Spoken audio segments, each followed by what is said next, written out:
Hello friends, welcome to Pebbles. நான் உங்கள் கோபி சுதா கோவை சமையல். நம்ம இன்னைக்கு செய்ய போறது வெங்காய சட்னி. அதாவது என்ன தோசைக்கு ஏத்த மாதிரி வெங்காய சட்னி. இது வந்து நீங்க பணியாரத்துக்கு கூடயே சாப்பிடலாம், இட்லி கூடயும் நம்ம சாப்பிடலாம். இதுக்கு என்ன பெரிய வெங்காயம், தக்காளி, பூண்டு, புளி இவ்வளவுதான். இத வச்சு நம்ம செய்ய போறோம். வாங்க எப்படி செய்யறதுன்னு பார்க்கலாம். நம்ம ஒரு கடாய் எடுத்துக்கலாம். கடாயில 2 டேபிள் ஸ்பூன் நல்லெண்ணெய் அல்லது கடலெண்ணெய் எது வேணாலும் நம்ம விட்டுக்கலாம். ஃபர்ஸ்ட் நம்ம பெரிய வெங்காயம் 2 எடுத்துருக்கேன், சின்ன வெங்காயம் கொஞ்சமாக நம்ம எடுத்துருக்கிறோம். ஒரு 15 பல் பூண்டு எடுத்துக்கலாம். இதுக்கு வந்து என்ன காஷ்மீரி மிளகாய் வந்து நான் ஒரு 5 எடுத்துருக்கிறேன். நார்மலாக நம்ம யூஸ் பண்ணுறது இது நல்ல காரமாக இருக்கும். இது ஒரு 5 எடுத்துருக்கிறேன். மொத்தம் வந்து 10 மிளகாய் எடுத்துக்கிறோம். இதுக்கு நம்ம அரை தக்காளி அல்லது ஒரு தக்காளி போட்டுக்கலாம். பூண்டு போடுறதுனால நம்ம கம்மியாக போட்டுக்கலாம். இப்போ வெங்காயத்தை நல்லா வதக்கிக்கலாம்.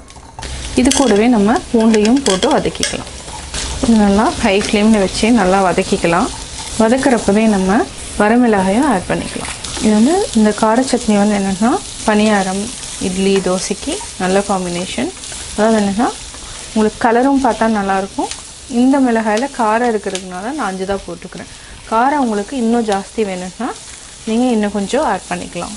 இப்போ நம்ம கொஞ்சம் நல்லா வெந்ததுக்கப்புறம் புளி ஆட் பண்ணிக்கலாம். நம்ம சின்ன நெல்லிக்காய் அளவுக்கு புளியும் ஆட் பண்ணிக்கலாம். இதையும் சேர்த்து நல்லா பரட்டி விட்டுக்கலாம். இது ஒரு 2 நிமிஷம் நல்லா வதங்கட்டும். இப்போ நம்ம தக்காளி 1 போட்டுக்கலாம்.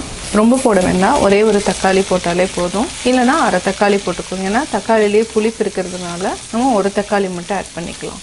இதுக்கு என்னென்னா நம்ம தேங்காயும் ஆட் பண்ணி செய்யலாம். நான் இன்றைக்கி தேங்காய் ஆட் பண்ணல. நம்ம வந்து தக்காளி வரமிளகாவோட வதக்கிட்டு நல்லா வதக்கணுன்னே நம்ம ஆஃப் பண்ணிக்கலாம்.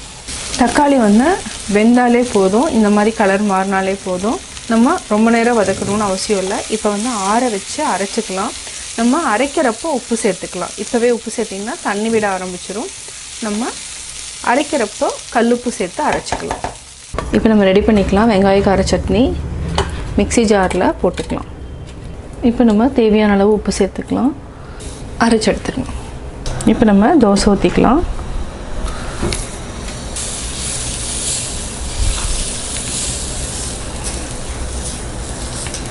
நல்லெண்ணெய் அல்லது கீ, அன்றைக்கி நல்லெண்ணெய் ஆட் பண்ணிக்கிறேன். இப்போ தோசை ரெடி ஆயிடுச்சு. இப்போ நம்ம எடுத்துக்கலாம்.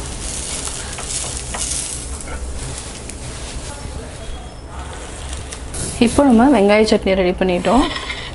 இப்போ நம்ம ஒரு சின்ன பவுலில் மாற்றிக்கலாம்.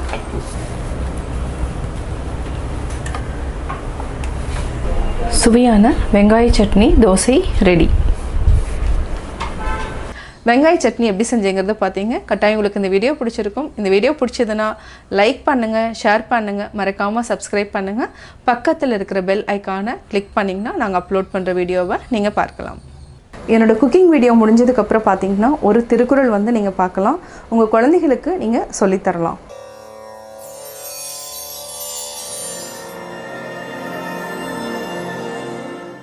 அறிவற்றங் காக்குங் கருவி செருவார்க்கும் உள்ளழிக்கலாகா அரண்.